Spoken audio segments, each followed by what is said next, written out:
بسم اللہ الرحمن الرحیم۔ السلام علیکم۔ آج کی حدیث صحیح بخاری سے حدیث نمبر 3۔ حضرت محمد صلی اللہ علیہ وآلہ وسلم پر وحی کا ابتدائی طور اچھے سچے پاکیزہ خوابوں سے شروع ہوا۔ آپ خواب میں جو کچھ دیکھتے وہ صبح کی روشنی کی طرح صحیح اور سچا ثابت ہوتا۔ پھر من جانب قدرت آپ تنہائی پسند ہو گئے اور آپ صلی اللہ علیہ وآلہ وسلم نے غار حرا میں خلوت نشینی اختیار فرمائی اور کئی دن اور رات وہاں مسلسل عبادت اور یاد الہی ذکر و فکر میں مشغول رہتے۔ جب تک گھر آنے کو دل نہ چاہتا توشہ ہمراہ لیے ہوئے وہاں رہتے۔ توشہ ختم ہونے پر ہی اہلیہ محترمہ حضرت خدیجہ رضی اللہ عنہا کے پاس تشریف لاتے اور کچھ توشہ ہمراہ لے کر پھر وہاں جا کر خلوت گزیر ہو جاتے۔ یہی طریقہ جاری رہا یہاں تک کہ آپ پر حق منکشف ہو گیا اور آپ غار حرا ہی میں قیام پذیر تھے کہ اچانک حضرت جبرائیل علیہ السلام آپ کے پاس حاضر ہوئے اور کہنے لگے کہ اے محمد پڑھو۔ آپ فرماتے ہیں کہ میں نے کہا کہ میں پڑھنا نہیں جانتا۔ آپ صلی اللہ علیہ وآلہ وسلم فرماتے ہیں کہ فرشتے نے مجھے پکڑ کر اتنے زور سے بھینچا کہ میری طاقت جواب دے گئی، پھر مجھے چھوڑ کر کہا کہ پڑھو۔ میں نے پھر وہی جواب دیا کہ میں پڑھا ہوا نہیں ہوں۔ اس فرشتے نے مجھ کو نہایت ہی زور سے بھینچا کہ مجھ کو سخت تکلیف محسوس ہوئی، پھر اس نے کہا کہ پڑھ۔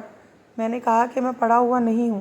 فرشتے نے تیسری بار مجھ کو پکڑا اور تیسری مرتبہ پھر مجھ کو بھینچا اور پھر مجھے چھوڑ دیا اور کہنے لگا پڑھو اپنے رب کے نام کی مدد سے جس نے پیدا کیا اور انسان کو خون کی پٹکی سے بنایا۔ پڑھو اور آپ کا رب بہت ہی مہربانیاں کرنے والا ہے۔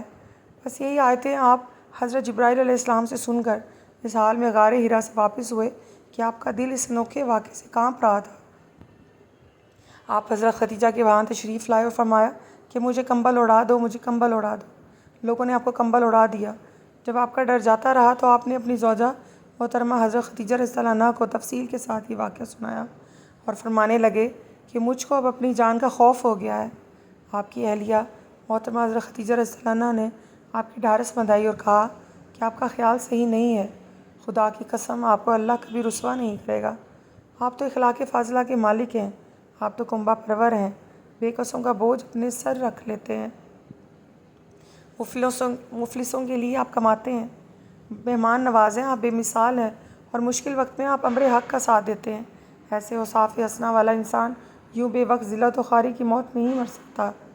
پھر مزید تسلی کے لیے حضرت خدیجہ رضی اللہ عنہا آپ صلی اللہ علیہ وآلہ وسلم کو ورقہ بن نوفل کے پاس لے گئیں جو ان کے چچا زاد بھائی تھے اور زمانہ جاہلیت میں نصرانی مذہب اختیار کر چکے تھے اور عبرانی زبان کے کاتب تھے۔ چنانچہ انجیل کو بھی حسب منشاء خداوندی عبرانی زبان میں لکھا کرتے تھے۔ انجیل سریانی زبان میں نازل ہوئی تھی، پھر اس کا ترجمہ عبرانی زبان میں ہوا، ورقہ اسی کو لکھتے تھے۔ وہ بہت بوڑھے ہو گئے تھے یہاں تک کہ ان کی بینائی بھی رخصت ہو چکی تھی۔ حضرت خدیجہ رضی اللہ عنہا نے ان کے سامنے آپ کے حالات بیان کیے اور کہا کہ اے چچا زاد بھائی، اپنے بھتیجے محمد صلی اللہ علیہ وسلم کی زبانی ذرا ان کی کیفیت سن لیجیے۔ وہ بولے کہ بھتیجے آپ نے جو کچھ دیکھا ہے اس کی تفصیل سناؤ۔ چنانچہ آپ نے از اول تا آخر پورا واقعہ سنایا، جسے سن کر ورقہ بے اختیار ہو کر بول اٹھے کہ یہ تو وہی ناموس معزز دان فرشتہ ہے جسے اللہ نے حضرت موسیٰ علیہ السلام پر وحی دے کر بھیجا تھا۔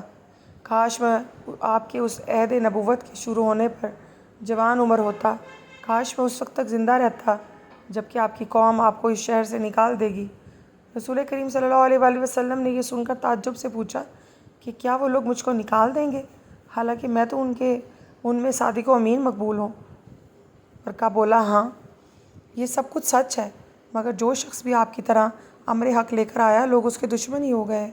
اگر مجھے آپ کی نبوت کا وہ زمانہ مل جائے تو میں آپ کی پوری مدد کروں گا، مگر ورقہ کچھ دنوں کے بعد انتقال کر گئے۔ پھر کچھ عرصے تک وحی کی آمد موقوف رہی۔